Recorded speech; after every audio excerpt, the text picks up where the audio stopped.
tayo ng malagkit. Walang mahanapan ng malagkit dito sa Liyo.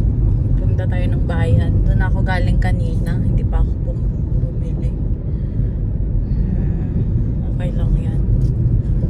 Nakaraan pa ako nag-crave ng champorado. Kaya gagawa tayo ng champorado ngayon. We're gonna cook champorado. Char.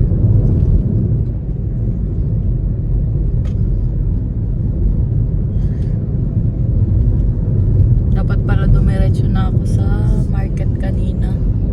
Paghatid ko ng guest sa bayan. Pabalik na naman ako ng town. Okay lang yan. Ganyan talagang So ayun na nga, nakahanap nga tayo ng malagkit after isang oras nating pag-iikot mula Liyo hanggang bayan. Mas masarap kasi sa champorado yung malagkit dahil nga ang motto natin sa buhay ay hindi pwedeng wala. Magawa talaga tayo ng paraan mga Jai, no? Pagka uwi ko nga sa bahay, hinugasan ko lang yung malagkit at sinabawan na. Tansya-tansya lang yan mga Jai. Ang ginamit ko nga dito yung condensed na ubi flavor. Dapat nga haluan ko pa ng cheese kaso nakalimutan ko na nga. Tsaka nagmamadali na din ako kasi nga may mga kailangan pa akong tapusin. Pinatapos ko na lang nga to sa pinsan ko. Shout out kay Ate Gang. Ilipat din pala namin ito ng lagayan kasi hindi kasya doon sa kaldero na una naming pinaglutuan.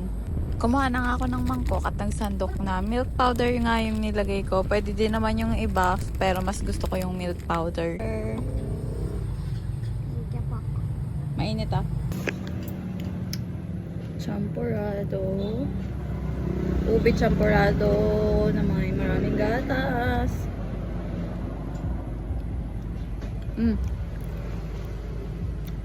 So good.